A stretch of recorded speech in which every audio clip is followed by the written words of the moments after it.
Ajit Chaudhary. Welcome to our YouTube channel Arena of Accountancy. How is it going? कैसा चल रहा है sir? बढ़िया, गुड। तो मैं आज आप लोगों के लिए पार्टनरशिप अकाउंटिंग की सेकंड वीडियो लेकर आया हूं, जिसका नाम है फंडामेंटल ऑफ पार्टनरशिप फर्म, और इसमें भी आज हम लोग डिस्कस करेंगे पार्टनरशिप डीड। तो जैसा कि हमने लास्ट वीडियो में डिस्कस किया था पार्टनरशिप और इसकी फीचर्स को, मुझे कुछ सुनाई दिया। क्या आपने ये कहा कि हमने आपकी लास्ट वीडियो नहीं देखी? क्यों नहीं देखी? क्योंकि हमने 11th से पढ़ा है कि अकाउंटेंसी का मतलब तो सिर्फ प्रैक्टिकल होता है। तो मैं आपको बताना चाहूंगा, ये आपका सबसे बड़ा मिसकंसेप्शन है। अगर आपको किसी भी कॉन्सेप्ट को सही से समझना है और स्पेशली अकाउंटेंसी सब्जेक्ट में हाईएस्ट मार्क्स स्कोर करने हैं, तो आपको थ्योरी और प्रैक्टिकल दोनों की नॉलेज का होना बहुत जरूरी है। तो अगर आपने हमारी लास्ट वीडियो नहीं देखी है तो उसका लिंक मैंने नीचे डिस्क्रिप्शन बॉक्स में डाल दिया है, आप जाकर देख सकते हैं और सही से समझ सकते हैं। अब आपके माइंड में एक क्वेश्चन और आएगा कि सर कि क्या हमें इस वीडियो को समझने के लिए पिछली वीडियो को देखना जरूरी है? तो मैं आपको बताना चाहूंगा ऐसा कुछ भी नहीं है। मैं क्विकली आपके लिए रिकॉल करूंगा कि लास्ट वीडियो में हमने क्या डिस्कस किया था। तो लास्ट वीडियो में हम लोगों ने पार्टनरशिप को समझा था। तो पार्टनरशिप को समझने के लिए मैंने यहाँ पे इस वर्ड को दो भागों में बांट दिया है। आप देख सकते हैं पार्टनर प्लस शिप। तो पार्टनर का मतलब क्या होता है?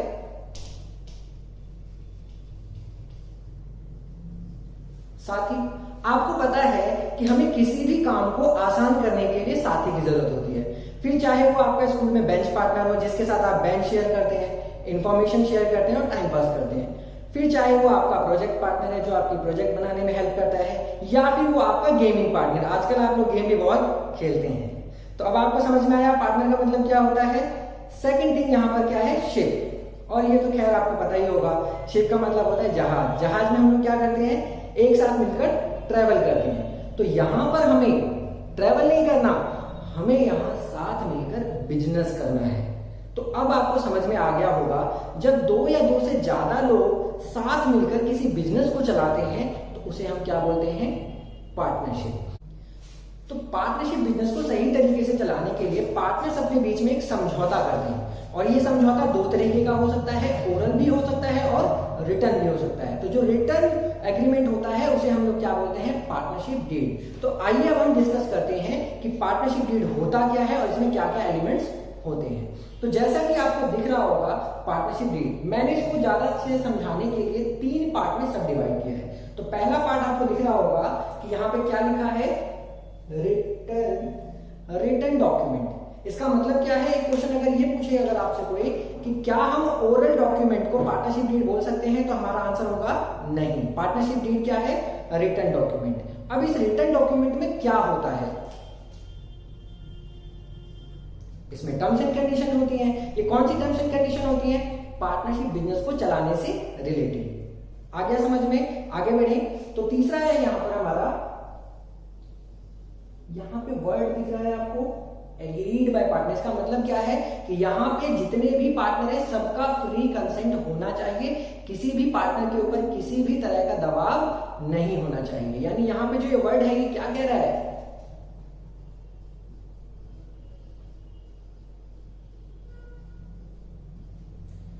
तो पार्टनरशिप डीड में क्या क्या होता है? सबसे पहली बात ये रिटर्न डॉक्यूमेंट होता है, प्लस क्या होता है इसमें? टर्म्स एंड कंडीशंस होती हैं, प्लस सभी पार्टनर्स की सहमति होती है। तो पार्टनरशिप डीड को हम लोग आर्टिकल्स ऑफ पार्टनरशिप भी बोलते हैं, या फिर पार्टनरशिप एग्रीमेंट भी बोलते हैं। अब हम डिस्कस करेंगे कि इस पार्टनरशिप डीड में जनरली फर्म्स क्या क्या इंक्लूड करती हैं। तो थोड़ा बहुत आपको भी अपना दिमाग लगाना पड़ेगा। तो सबसे पहले जब हम कोई पार्टनरशिप बिजनेस करते हैं तो वहां पे क्या आता है? पार्टनरशिप फर्म का नाम। तो देखिए पहला पॉइंट क्या लिखा हुआ है यहाँ पर? Name and address of partnership firm. अब दूसरा यहाँ पे पॉइंट क्या आएगा कि उस पार्टनरशिप फर्म में पार्टनर कौन कौन होंगे। तो देखिए सेकंड पॉइंट में लिखा है name and address of partners. अब क्योंकि यहाँ पे दो या दो से ज्यादा पार्टनर होंगे तो कौन पार्टनर कितनी कैपिटल लगाएगा, तो जो कि हमारा अगला पॉइंट है कैपिटल कंट्रीब्यूशन। फोर्थ और important point profit sharing ratio. किसी भी पार्टनरशिप बिजनेस का मेन ऑब्जेक्टिव प्रॉफिट शेयर करने का होना चाहिए। यानी अगर वहां पे प्रॉफिट शेयरिंग नहीं है तो उसे हम पार्टनरशिप नहीं बोलेंगे। तो पार्टनर्स अपने बीच में हुए प्रॉफिट को किस तरीके से बांटेंगे? आगे हम बात करते हैं तो अगला पॉइंट है हमारा ड्यूरेशन ऑफ पार्टनरशिप। तो ड्यूरेशन ऑफ पार्टनरशिप का मतलब यहाँ पर क्या है कि पार्टनरशिप बिजनेस जो हमने स्टार्ट किया है वो कितने समय के लिए किया है, कम समय के लिए या ज्यादा समय के लिए। आगे समझ में आपको। नेक्स्ट क्या लिखा हुआ है, अदर रिलेटेड टर्म्स। इसका मतलब क्या है, अगर आप अपनी बुक चेक करेंगे तो किसी बुक में ये 15 पॉइंट्स लिखे हैं, किसी में 16 है और किसी में 20 है। अगर मैं आपको इन शॉर्ट समझाना चाहूं तो पार्टनर्स जो भी पार्टनरशिप डीड में लिखना चाहते हैं, जो उन्हें लगता है कि पार्टनरशिप फर्म को चलाने के लिए इंपॉर्टेंट है, वो सारी चीजें वो कहां पर लिख सकते हैं, पार्टनरशिप डीड में। तो अब आपको समझ में आ गया? तो जी सर समझ में आ गया। लेकिन अब आप ये भी बता दीजिए कि क्या पार्टनरशिप डीड कंपलसरी होती है, जो कि हमारा देखिए अगला क्वेश्चन है, is it compulsory to have partnership deed? तो मेरा आंसर क्या होगा, नहीं, ये कंपलसरी नहीं होता। लेकिन इसे बेटर माना जाता है कि अगर पार्टनरशिप डीड है फर्म में तो फर्म को चलाने में कोई भी प्रॉब्लम नहीं आएगी। तो अब हम डिस्कस करेंगे कि अगर हमारे पास पार्टनरशिप डीड है तो फर्म को क्या क्या बेनिफिट्स हो सकते हैं या फिर क्या क्या प्रॉब्लम्स नहीं आएंगे। तो देखिए अगला पॉइंट है हमारा इंपॉर्टेंस ऑफ पार्टनरशिप डीड। तो अगर मैं इन पॉइंट्स को समझाने से पहले एक वर्ड लिख दूं तो उसमें इसकी पूरी डेफिनेशन आ जाएगी।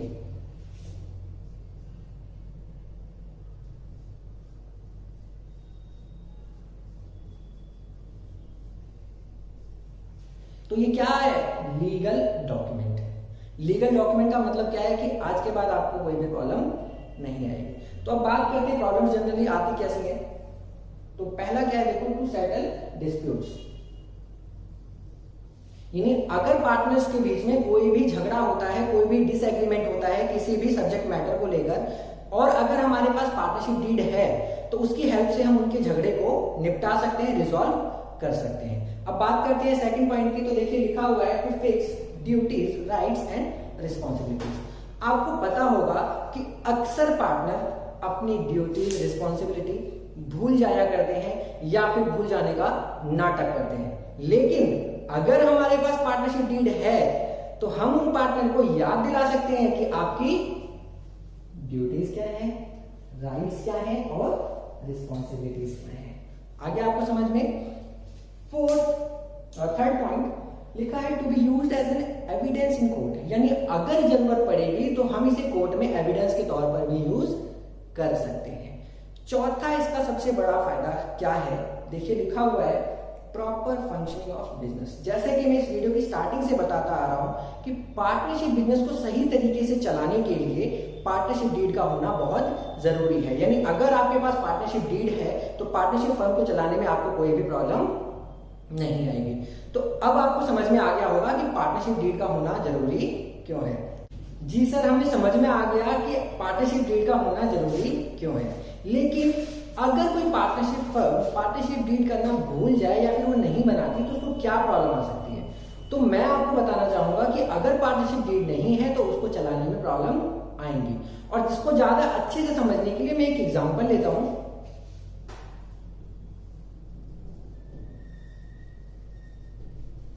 ये दो पार्टनर है अजीत और अमित, ये दोनों कॉमर्स ग्रेजुएट हैं और ग्रेजुएशन करने के बाद इन्होंने सोचा कि हम दोनों मिलकर एक पार्टनरशिप बिजनेस करते हैं।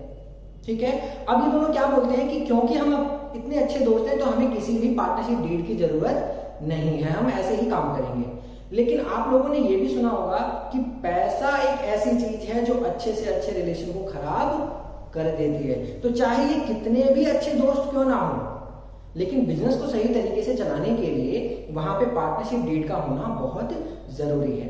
तो अब हम डिस्कस करेंगे कि अगर पार्टनरशिप डीड नहीं है तो वहां पे प्रॉब्लम्स क्या आती हैं, उन प्रॉब्लम्स को कैसे सॉल्व किया जाता है। तो पहले हम डिस्कस करते हैं कि प्रॉब्लम्स जनरली क्या आती हैं।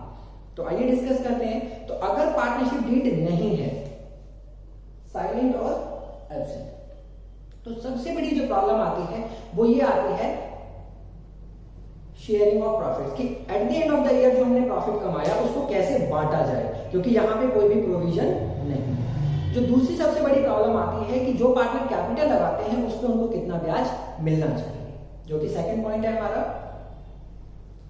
अब तीसरा पॉइंट ये भी है कि अगर बिजनेस से किसी पार्टनर ने पैसा निकाला, जिसे हम ड्रॉइंग्स बोलते हैं, तो उस पर ड्रॉइंग्स कितनी या इंटरेस्ट कितना चार्ज करना है।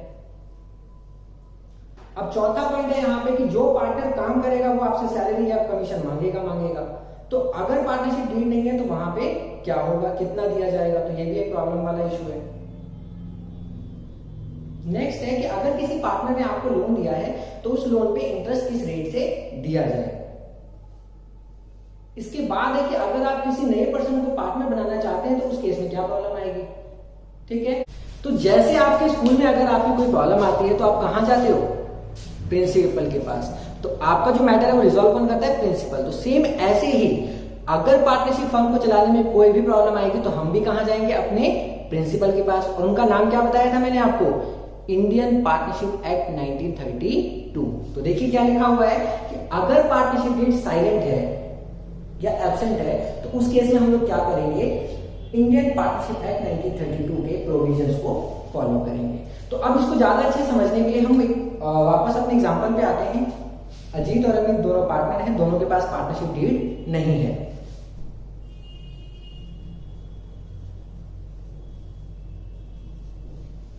अजीत ने कितनी कैपिटल लगाई, 5 लाख, और अमित ने कितनी कैपिटल लगाई, 3 लाख।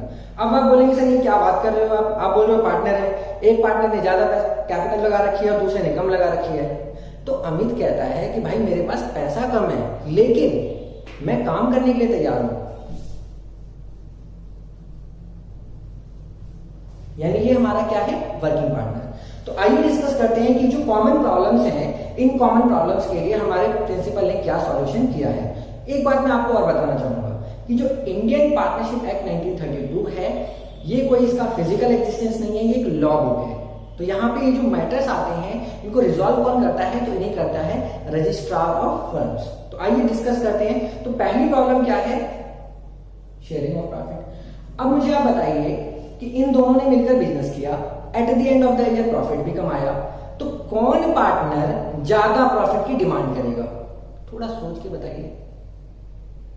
जाहिर सी बात है जिसने ज्यादा पैसा लगाया है वो ज्यादा प्रॉफिट डिमांड करेगा।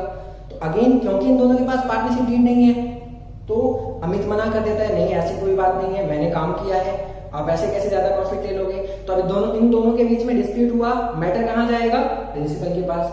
तो प्रिंसिपल एक ही बात पूछेगा कि क्या आप दोनों के बीच में पार्टनरशिप डीड है। इन दोनों ने कहा नहीं है, नहीं है तो जो प्रॉफिट है वो इक्वली बटेगा।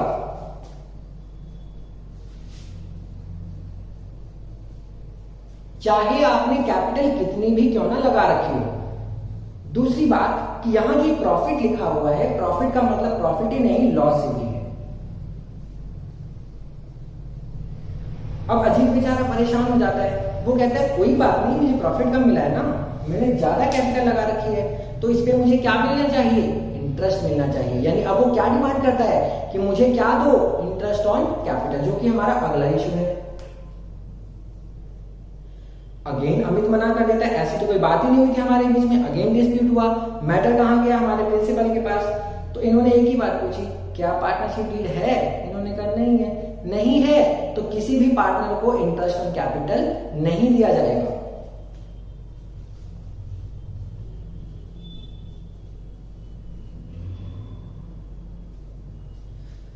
तो अब ये बेचारा और परेशान हो गया कि ना ही मुझे ज्यादा प्रॉफिट मिला, ना ही मुझे इंटरेस्ट ऑन कैपिटल मिला, तो मैं ज्यादा पैसा क्यों लगा के रखूं। तो इसने सोचा कि मैं बिजनेस से पैसा निकाल लेता हूं, जिसे हम लोग क्या बोलते हैं, ड्रॉइंग्स भी बोलते हैं। तो अब अमित को प्रॉब्लम हो गई, वो क्या बोलता है कि आपने बिजनेस से पैसा निकाला है तो आपको इस ड्रॉइंग पे इंटरेस्ट देना पड़ेगा, जो कि हमारा अगला इशू है। अब की बार हमारा अजीत मना कर देता है, नहीं ऐसी तो कोई बात ही नहीं हुई थी। अगेन हमारा मैटर कहां गया, प्रिंसिपल के पास। तो प्रिंसिपल ने अगेन एक ही बात पूछनी है कि क्या आपके बीच में पार्टनरशिप डीड है, उन्होंने कहा नहीं है। नहीं है तो कोई भी इंटरेस्ट ऑन ड्रॉइंग चार्ज नहीं होगा।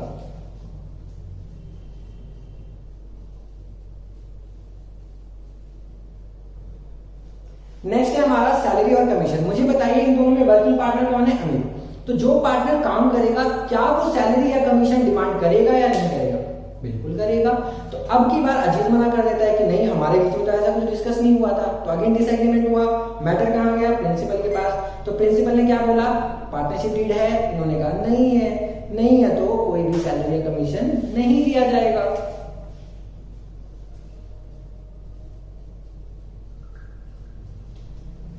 अब नेक्स्ट पॉइंट पार्टनर ने पार्टनरशिप फर्म को कोई लोन दिया है तो क्या उस पर ब्याज देना पड़ेगा या नहीं देना पड़ेगा। तो मैं आपको बताना चाहूंगा कि अगर किसी पार्टनर ने बिजनेस को लोन दिया है तो इस पे आपको ब्याज देना पड़ेगा। अब वो किस रेट से देना पड़ेगा, तो अगर पार्टनरशिप डीड में वो रेट गिवन है तो उसी हिसाब से आपको देना पड़ेगा, लेकिन अगर गिवन नहीं है तो आपको कितना देना पड़ेगा, 6% पर एनम के हिसाब से।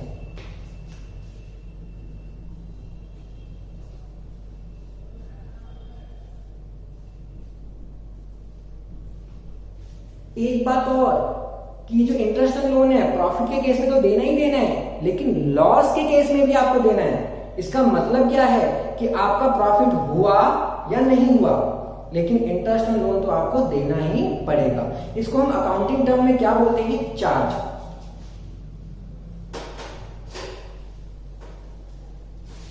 अब एक और कॉमन प्रॉब्लम है admission of a new partner. अब यहां पर अजीत चाहता है कि मैं अपने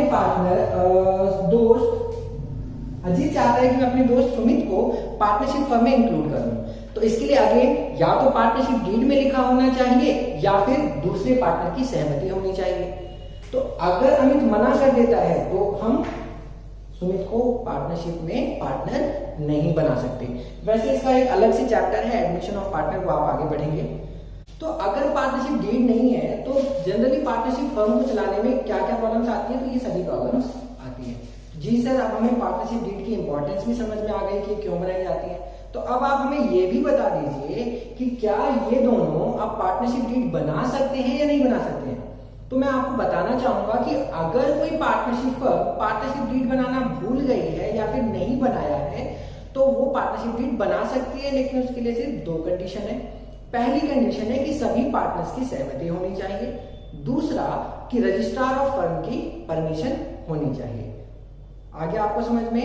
अब यहां पर एक और इंपॉर्टेंट बात मैं बताना चाहूंगा कि ये जो प्रोविजंस आप देख रहे हैं इनका यूज इस चैप्टर में तो है ही है, साथ ही साथ आगे आने वाले चैप्टर्स में भी इसका यूज है। तो आपको इन प्रोविजंस को सही से समझना है। तो आज आप लोगों ने मेरे साथ पार्टनरशिप डीड और इसकी इंपॉर्टेंस को समझा, लेकिन अगर फिर भी आपके माइंड में कोई क्वेरी है तो आप कमेंट सेक्शन में मुझसे पूछ सकते हैं। अगर आपको ये वीडियो अच्छी लगी तो वीडियो को लाइक करें, हमारे चैनल को सब्सक्राइब करें और साथ ही बेल आइकन को प्रेस करें ताकि हमारी न्यू वीडियोस की नोटिफिकेशन आपको टाइम टू टाइम मिलती रहे। Thanks for watching. मिलते हैं आपसे नेक्स्ट वीडियो में, तब तक के लिए बाय बाय, टेक केयर।